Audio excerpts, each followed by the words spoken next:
नमस्कार.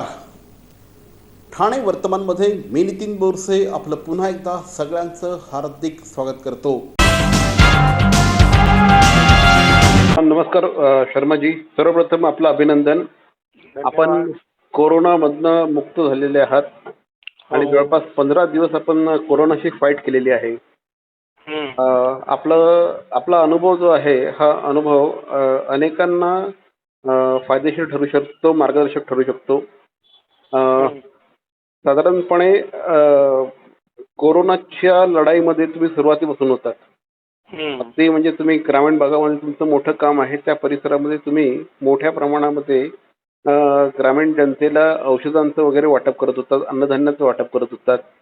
आज एवढं सगळं करत असताना तुम्हाला स्वतःला पहिल्यांदा ज्यावेळेस समजलं कोरोना झालेला आहे, त्यावेळेस तुमच्या भावना काय होत्या? बोरसेजी, मला स्वतःला काही नाही समजला. मी तर रोज चेकिंग करत होतो. Diabetes checking, BP checking, sugar, temperature त्याच्यामध्ये नॉर्मलच येत होतं आणि कधी असा मनामध्ये आला पण नव्हता की यो कोरोना छुपा रोग आहे, की आपण सर्व चेकिंग करत पण बसलो तो शरीरामध्ये घुसून बसला आहे, ही कल्पना नव्हती मला. सकाळी मी सर्व चेकिंग केल्या, बीपी, शुगर, डायबिटीज, अमक्या सर्व तर नील आल्या, पण माझ्या डोका दुखत होता.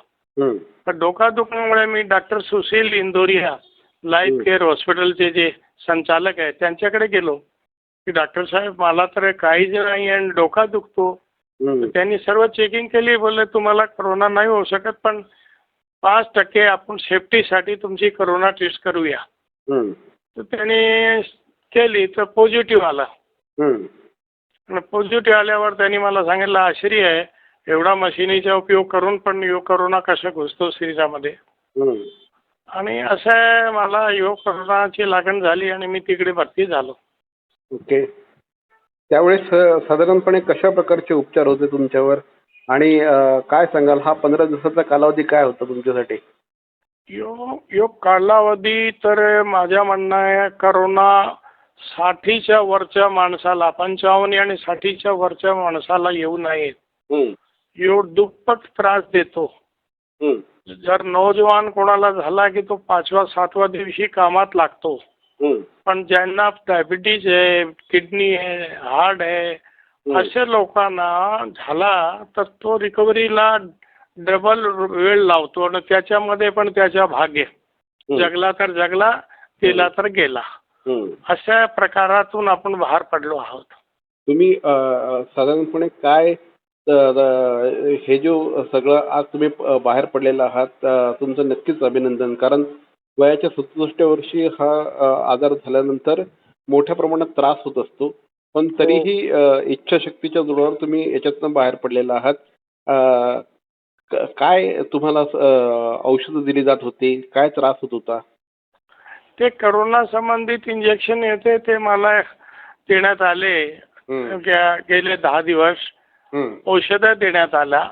पण याच्यामध्ये कोरोनातून मुक्त झालो, पण ऍसिडिटी आणि जुलाब, पोटदुखी हे हिट मारतं औषधं जेवढे दिली आहे, त्यामुळे माणसं बेचैन असतात. ठीक होऊन पण बेचैन सारखा असतो. असा माझा प्रकार झाला आहे. माझ्या लोकांना असं म्हणणं आहे की तुम्ही भ्रममध्ये जाऊ नका, कोरोना काहीच नाही आहे, डिस्टन्स काही ठेवू नका, मास्क बांधण्याची काय गरज आहे की नाही, हात धुण्याची काय गरज आहे, हेही चुकीचं आहे. हे माणसांनी पालन केलं पाहिजे. आणि कारण काय आहे की लोकांना असं वाटतं आता वॅक्सिन येणार आहे, आपल्याला काय होणार नाही, आपण जगणार आहे. वॅक्सिन येता येता कमीत कमी 3-4 महिने लागणार आहे. आणि त्या 3-4 महिने ह्या वृद्ध लोकांना, ज्येष्ठ नागरिकांना त्यांना ह्या विषयाची जाणीव ठेवावी की आपली दिनचर्या कशी असावी. जर माझ्यासारखा व्यक्ती 4000 लोकांपर्यंत औषधं घेऊन पोहोचतो आणि कधी मृत्यूला घाबरला नाही, आपण मृत्यू समोर आहे समजून पण आपण शहरामध्ये, ग्रामीणमध्ये आयुष्य काढा. होमिओपॅथिक मेडिसिन्स, ताकद वाढवण्याची शक्ती जी आहे, राशन वाटप, ह्याच्यामध्ये कधी पाठीमागे बघून पाहिला पण नाही. माझ्या लोकांना आव्हान आहे की कृपा करून, मी एक जबाबदार व्यक्ती आहे, या जिल्ह्याच्या एक भारतीय जनता पार्टीच्या ज्येष्ठ व्यक्ती आहे. माझ्या रिक्वेस्ट आहे सर्वांना की हं. कृपा करून तुम्ही जे शासनाने दिलेलं मार्गदर्शन आहे हं. तो पालन करा. जर तुम्ही नाही केलं तर ओमप्रकाश शर्मा होऊन जाणार. बरोबर. ओमप्रकाश शर्मा यांचं डिटर्मिनेशन आम्हाला माहिती आहे. त्यांची इच्छाशक्ती आम्हाला माहिती आहे. याआधी देखील तुम्ही ग्रामीण भागामध्ये कोरोना कालावधीमध्ये खूप मोठ्या प्रमाणात काम केलं. खूप मोठ्या प्रमाणामध्ये तुम्ही लोकांना मदत केली. आज कोरोना होऊन तुम्ही घरी परत आलेला आहात. लवकरात लवकर तुमची रिकव्हरी व्हावी अशी आपण परमेश्वराकडे प्रार्थना करतो आणि हं. पुन्हा ओमप्रकाश शर्मा आम्हाला मैदानात कधी दिसणार. धन्यवाद. धन्यवाद. आपण पुन्हा लोकांच्या मदतीसाठी कधी उभे राहणार. नाही जगेपर्यंत जनसेवा चालू राहील. घाबरून घरी बसणार नाही. ज्यापर्यंत हयात आहे त्यापर्यंत जनसेवा आपली सुरू राहणार आहे. आज 45 वर्ष गेले जनसेवाचे. पण करोनामध्ये पण 9 महिने आपण जनसेवा करत आलो. माझ्या किती साथीदारांना करोना झाला पण मी कधी घाबरलो नाही की काम बंद करावा करोना आला. मग जे होईल देवाला जे पटेल ते होईल. पण आपण आपल्या जनसेवा कार्यामध्ये मागे नाही राहायला पाहिजे. बरोबर आहे. सर आमच्याशी बोललात त्याबद्दल धन्यवाद. आणि आता कोरोनामधनं बाहेर पडलेले 67 वर्षाचे आहेत ओमप्रकाशजी आणि त्यांचं आव्हान ज्येष्ठ नागरिकांना विशेषत्वाने हेच आहे की सोशल डिस्टन्सिंग पाळा, मास्क वापरा, हात धुवत राहा, सॅनिटायझेशन करा आणि दुपारी काढाचा वापर करा. 2 वेळी चहाऐवजी काढा वापर करा. जो पण कंपनीचा काढा असेल काढा घ्या. चहा सारखा करा. कारण तो छातीमध्ये कफ जमतो. करोना म्हणजे जो छातीमध्ये कफ जमतो कोणाला कळत नाही. नंतर नमोनिया होतो. नंतर लंग्समध्ये जातो आणि माणसाला शेवटी बळी घेतो. म्हणून माझ्या जनसंख्या लोकांना आव्हान आहे की तुम्ही एवढ्यातून पाळा. या विषयातून तो तुम्हाला करोना जवळून जाईल. जवळ येणार नाही. नक्की सर आपण आमच्याशी बोललात त्याबद्दल धन्यवाद. Thank you very much.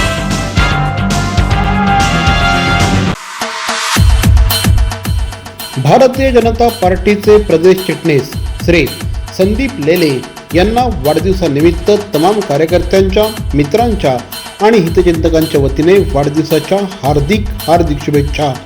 पुनश्च एकदा श्री संदीप लेले प्रदेश चिटणीस भारतीय जनता पार्टी यांना तमाम कार्यकर्त्यांच्या, मित्रांच्या आणि हितचिंतकांच्या वतीने वाढदिवसाच्या लक्षावधी शुभेच्छा. येऊर परिसरातील आदिवासी बांधवांसाठी तन मन धन अर्पून कार्य करणारे शिवसेनेचे उपविभाग प्रमुख, सामाजिक कार्यकर्ते श्री हेमंत जाधव यांना येऊर परिसरातील तमाम आदिवासी बांधवांच्या वतीने वाढदिवसाच्या हार्दिक शुभेच्छा. हेमंत जाधव, आप जियो हजारों साल के दिन हो 50,000. पुनश्च एकदा येऊर परिसरातील आदिवासी बांधवांसाठी तन मन धन अर्पणारे माननीय श्री हेमंत जाधव यांना तमाम आदिवासी बांधवांकडून वाढदिवसाच्या लक्षावधी शुभेच्छा. कोरोनाच्या कालावधीमध्ये महाराष्ट्रामध्ये रक्ताचा झालाय प्रचंड तुटवडा. त्यासाठीच ठाणे शहर जिल्हा काँग्रेस कमिटीच्या वतीने साजरा करण्यात येत आहे रक्तदानाचा पंधरवडा. दिनांक 9 डिसेंबर ते 25 डिसेंबर या कालावधीमध्ये ठाणे शहर जिल्हा काँग्रेसचे अध्यक्ष श्री विक्रांत चव्हाण यांच्या नेतृत्वाखाली संपूर्ण ठाणे शहरामध्ये आयोजित करण्यात आला आहे रक्तदानाचा पंधरवडा. जास्तीत जास्त काँग्रेस पक्षाच्या कार्यकर्त्यांनी, त्याचप्रमाणे सर्वसामान्य कार्यकर्त्यांनी या रक्तदान पंधरवड्यामध्ये अवश्य सहभागी व्हा. पुनश्च एकदा ठाणे काँग्रेसचे अध्यक्ष श्री विक्रांत चव्हाण यांच्या वतीने कळकळीचं आव्हान. महाराष्ट्रामध्ये आहे रक्ताचा तुटवडा. चला साजरा करूया रक्तदानाचा पंधरवडा. दिनांक 9 डिसेंबर ते 25 डिसेंबर या कालावधीमध्ये निश्चितपणे सहभागी व्हा. सत्यनारायण असो की वास्तुशांती, लक्ष्मीपूजन असो की ग्रहशांती, सर्व प्रकारच्या पूजांचं साहित्य आता अगदी घरपोच. राम भरोसे अगरबत्ती आणि पूजा भांडार, मनाला शांती देणाऱ्या आणि उल्हासित करणाऱ्या मल्हार, शाकुंतल, गावठी गुलाब, शिवचंदन, नाथ अशा अगरबत्त्यांचा सुगंधित दरवळ. राम भरोसे अगरबत्ती आणि पूजा भांडार, घंटाळी चौक, ठाणे पश्चिम. होम डिलिव्हरीसाठी कॉल करा 7718928626 आणि 9137689004. ऑनलाईन खरेदीसाठी www www.rambhorose.com. राम भरोसे अगरबत्ती आणि पूजा भंडार, घंटाळी चौक, ठाणे.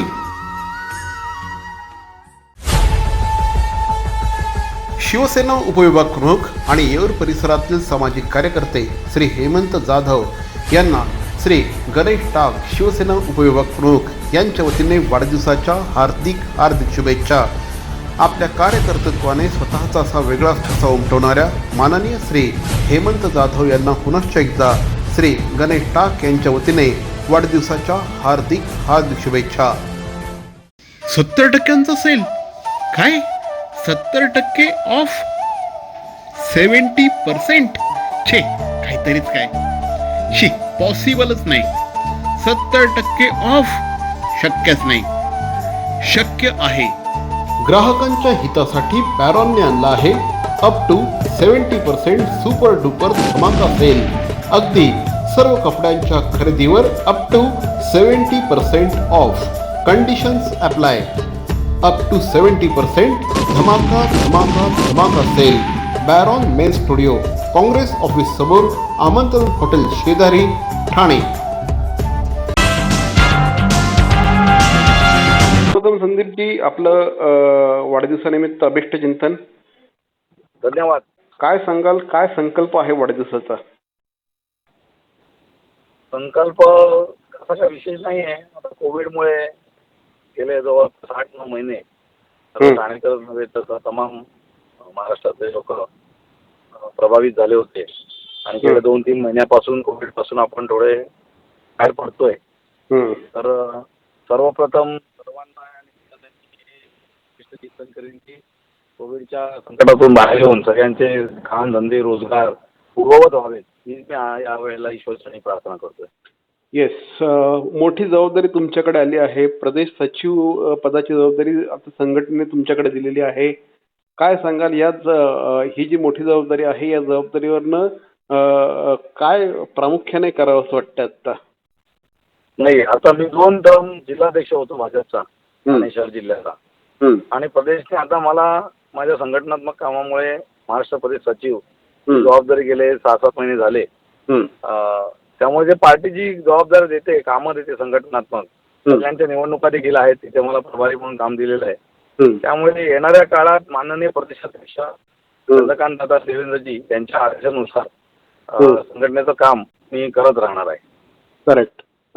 कल्याण डोंबिवलीच्या निवडणुकांबरोबरच आता ठाणे महानगरपालिकेच्या सुद्धा निवडणुका अवघ्या वर्षभरावर येऊन ठेपलेल्या आहेत आणि काय चित्र दिसतंय सध्या ठाणे महानगरपालिकेच्या निवडणुकांचं?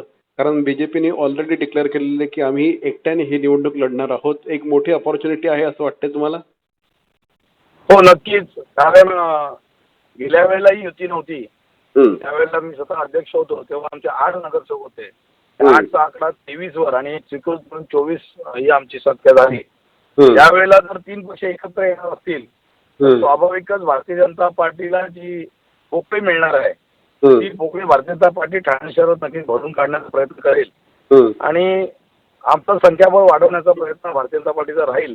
परंतु माझा दृष्टिकोन असा आहे की सकारात्मक पद्धतीने पॉझिटिव्ह ॲटिट्यूड ठेवून आम्ही शहरातल्या लोकांना काय चांगलं देऊ शकतो त्या भूमिकेतून आम्ही पुढे जाऊ अशी माझी अपेक्षा आहे. मोठं आव्हान असणार आहे का? कारण पहिल्यांदाच हा एक नवीन प्रयोग दिसेल. राष्ट्रवादी काँग्रेस, शिवसेना आणि काँग्रेस पक्ष हे तीनही पक्ष एकत्र येऊन भारतीय जनता पार्टीसमोर किती मोठं आव्हान उभं करतील असं तुम्हाला वाटतं?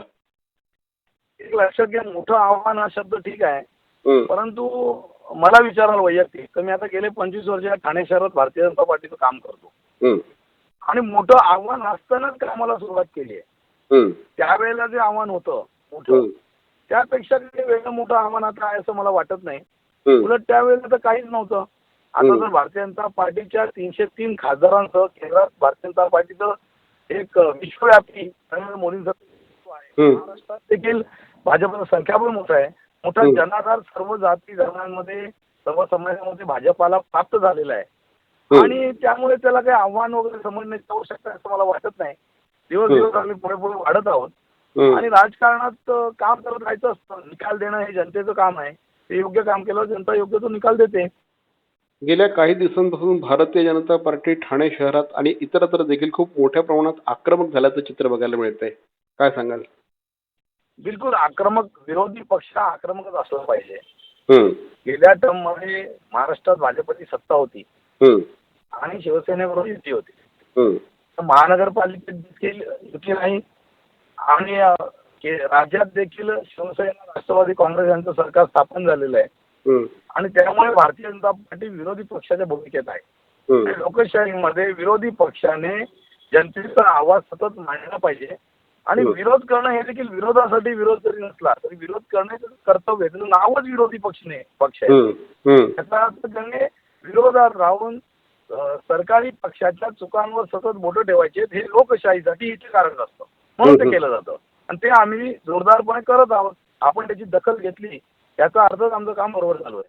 पण बऱ्याचदा सत्ताधाऱ्यांकडनं असा आरोप होतोय की भाजपकडनं विरोधासाठी विरोध होतोय. भाजपा विरोधासाठी विरोध होतोय. नाही बघा, ते तर आरोप कोणी करणार. विरोधासाठी विरोध हा शब्द ठीक आहे, परंतु असं काही नसतं. विरोध हा मुद्द्यांवर केला जातो आणि मुद्दे लोकशाहीमध्ये प्रत्येकाला धोरणात्मक वेगवेगळे वाटू शकतात आणि त्यामुळे जो विरोध आहे तो मुद्द्यांवर आहे, तत्वांवर आहे. महानगरपालिकेतल्या देखील काही कंत्राटांवर म्हणा किंवा राज्य पातळीवर देखील मेट्रो सारख्या प्रकल्पांशी संबंधात असेल हा योग्य ठिकाणी विरोध केला जातो. बाकी विरोधासाठी विरोध या आरोपाला काही अर्थ नाही. संदीप लेलेंची आगामी ठाणे महानगरपालिकेच्या निवडणुकीत काय भूमिका असेल? मला आता प्रदेशाने प्रदेश सचिव नावाची म्हणून एक महत्वाची जबाबदारी दिली आहे. मला एक आनंद वाटतो किंवा अभिमान वाटतो की ठाणे शहर जिल्ह्यात किंवा ठाणे जिल्ह्यातच प्रथमतः माझ्यासारख्या एखाद्या तळागाळातून वर आलेल्या कार्यकर्त्याला, म्हणजे मी युवा मोर्चाचा उपाध्यक्ष आणि मंडळाचा सरचिटणीस इथपर्यंत जिल्हाध्यक्ष असा प्रवास करत इथपर्यंत आलो आणि प्रथमच ठाणे शहरातल्या कुठल्या व्यक्तीला महाराष्ट्र प्रदेश सचिव ही जबाबदारी दिली आहे. असं समजतं पार्टीने माझा सन्मान केलेला आहे आणि यापुढे देखील पार्टी जी जबाबदारी देईल, मला ज्या जबाबदारी करता पात्र समजेल ती जबाबदारी मी अतिशय पद्धतशीर निभावीन याची मला खात्री आहे. नक्कीच. पुन्हा एकदा आपल्याला वाढदिवसाच्या हार्दिक शुभेच्छा. तरुण नेतृत्व आहात तुम्ही आणि पुढील वाटचालीसाठी हार्दिक शुभेच्छा. धन्यवाद बोलतोयशी.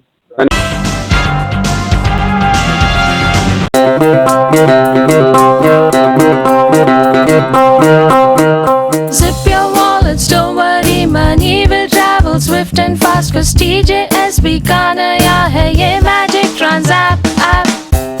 Transapp zap, Transapp app.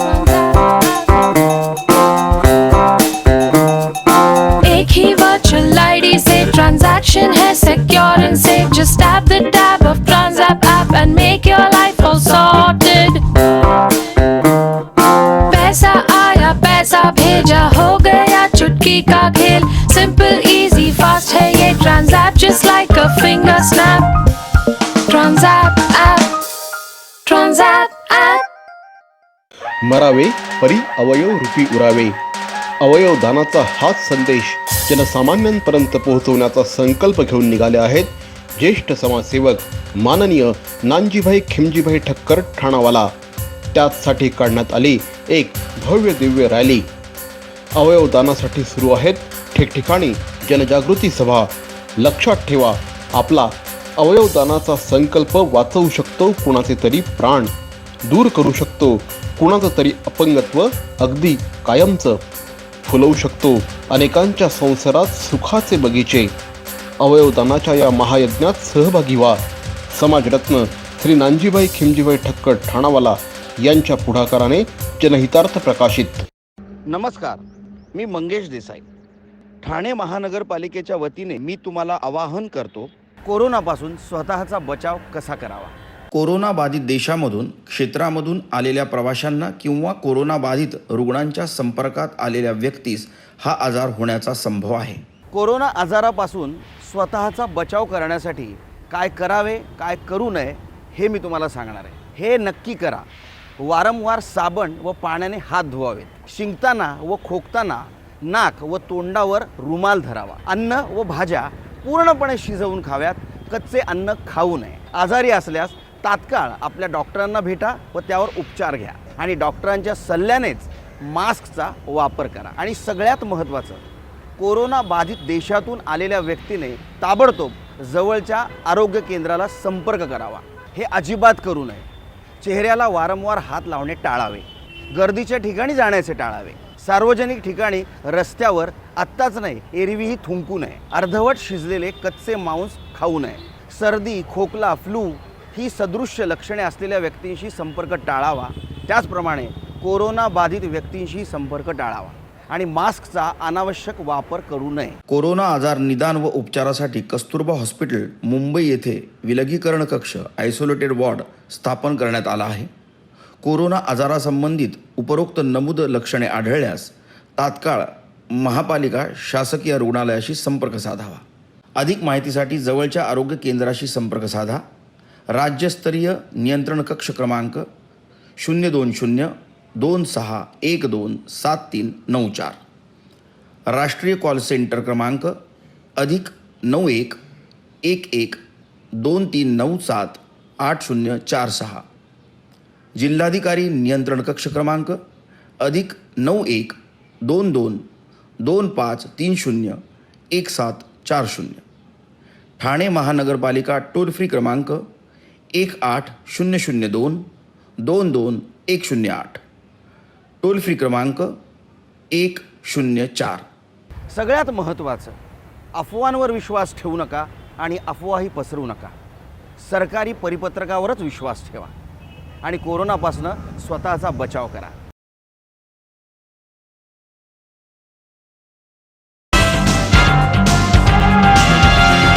तर या होत्या आजच्या ठळक बातम्या.